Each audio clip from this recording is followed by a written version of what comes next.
Oh, what a week it's been in Seattle! The Seahawks are going to the Super Bowl? Sam Darnold is having the best comeback story in the entire NFL. Excuse me? I think you meant to say Stephon Diggs. And over at Climate Pledge, we crushed New Jersey, Toronto, and of course, the lesser of the two Washingtons. We lost by 4 in a game where the Kraken had 2 goals called back. I thought that was one of the dumbest games I've seen the Caps play all season, but then I saw Charlie Lindgren give up a game-tying goal with under a minute left as it bounced off the boards into his own net, and then still somehow winning the shootout while playing on one leg. Yeah, that game was definitely not how I pictured Patty Kane becoming the top American scorer of all time, but hey, he did it! And at the very least, it was far more entertaining than that snooze fest against LA a couple nights ago. Thousand Oaks in the house as Trevor Moore nets a goal and the shootout winner in his return from injury! And yes, I know it was against the mess that is the St. Louis Blues, but I don't care, I'll take it! Huh, that's funny. I guess they're just showing a replay from our loss against Dallas last week. Well, at the very least I can relax and not have to worry about a game tonight. Someone want to tell them that it's live and we just beat them exactly the same way in back-to-back games? Nope, shut up and let me dream. Oh, wouldn't it be just swell if it was us scoring at the very last second to sneak out a win every once in a while? Maybe even in our retro uniforms, why not? Listen, I can give a pass to the Utah loss because of those insane calls like that embellishment on Chucky, but Jimmy Snuggerud for the St. Louis Blues with 7 seconds left in regulation? Wait, Snuggy who? Yeah, I mean, what kind of bum-ass team blows a lead so late into regulation, am I right? Had to be the fraudulent Panthers. Oh yeah? And what was the score with 2 minutes left in our game where we wound up winning in regulation, huh?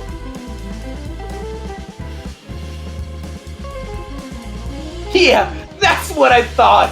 Stupid coin. All I asked was that if it landed on heads, we'd have a fun win every once in a while, but forget it.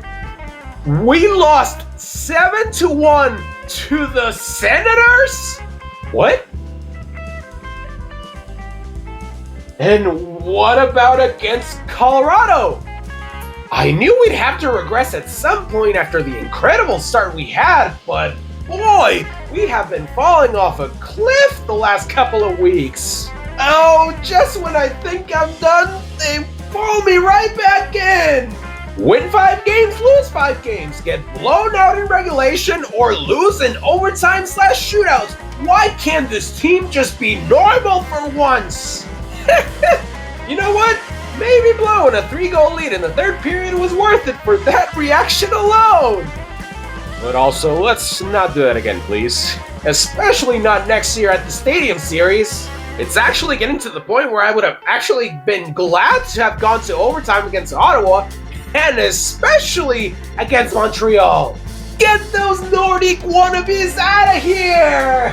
And if y'all try to call this the Battle of Quebec again, ooh, you'll be in for another massacre! Not gonna lie, this almost makes up for wasting that Caulfield hat trick against Boston earlier this week. Quite the heated rivalry, it seems. And now we in New England are getting ready to renew an old rivalry as Drake, the schedule may. As I was saying, as Drake May leads the Pats back to their rightful place at the top. Brother, I'd be fine if the Preds simply didn't embarrass me in back-to-back overtimes, demanding that them and the Titans be contenders year after year in their own leagues like Boston. Now that's the kind of greed they talk about in the Bible. Yes, Dan Vladar is back. We finally have some decent goaltending again. And it changed almost literally nothing as we still get whooped by Boston and Columbus. Cool. No, it's fine. Although next time, you know what? Just let TK go out there alone because literally nobody else is helping him out. Holy smokes, we've sure had that cannon going off non-stop all this week! Of course, of all the teams to end our 15-game point streak, it just had to be Columbus. I'm sorry, I can't hear very well. What did you say? I said it had to be Columbus. What? You know, I don't think y'all thought that whole cannon thing through, but no matter. We'll just have to start a new streak led by the most underrated player in the entire league, Darren the Bald Eagle Radish. Alright, 2 losses out of 3 ain't that bad, although I do wish one of them had been against New Jersey, given they keep dropping in the standings and...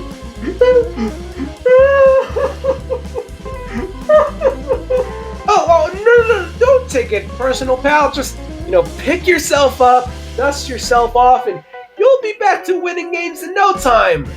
Or at least I hope. No, you don't understand. Andre Palat is gone. I am finally free. Actually, Palat is already looking like his old self from his Cup days, so thanks, Devils. And of course he is. And just when you think Matthew Darsh can't outdo himself, he goes and gets Carson Soucy from the Rangers, who goes and scores in his first game back at MSG! Hey, looks like I hit my parlay for Carson Soucy, anytime goal scorer and an Isles win.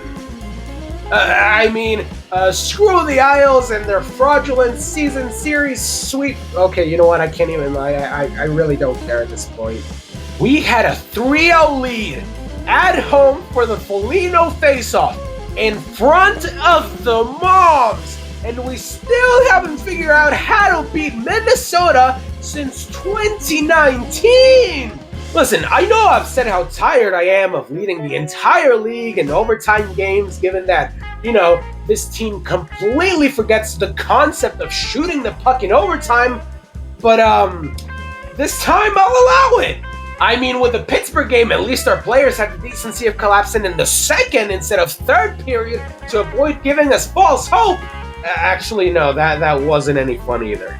I don't know, man. I kind of had a lot of fun dog walking y'all on Thursday. Better for my stress levels, too, instead of, barely holding off the bottom team in the league while Ryan Russ gets unjustly suspended in what was supposed to be a super easy homecoming for Ben Kindle. Oh, believe me, we wanted the same outcome, brother. But the fact is, whether there's 60 minutes or 60 seconds left in a game, you can't go around elbowing people in the head. And apparently you can't flip someone off either. Oh, wait, you can, unless you're a Maple Leaf, right? I mean, then it's DEFCON 1, red alert. Jesus Christ, I am losing my mind. We are literally gonna miss the playoffs. Why does anyone give a damn about a stupid middle finger? After all those years of packing our barn and chasing us out of the building, the tables have turned.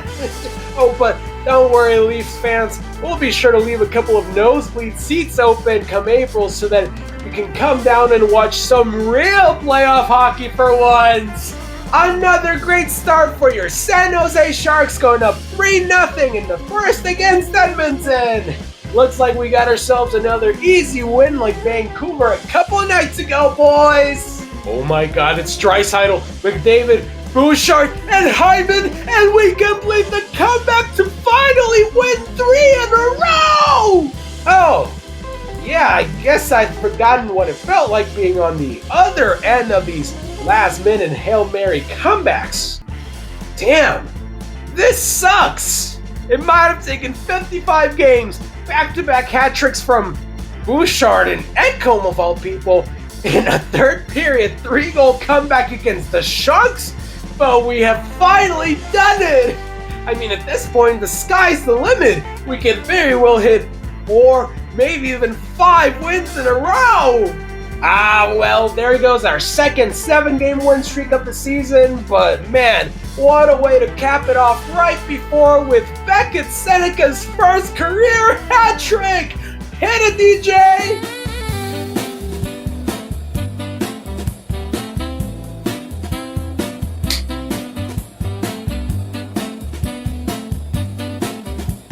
Oh, to have a team that allows its young players to have fun while developing into stars. Sure would love to have that someday.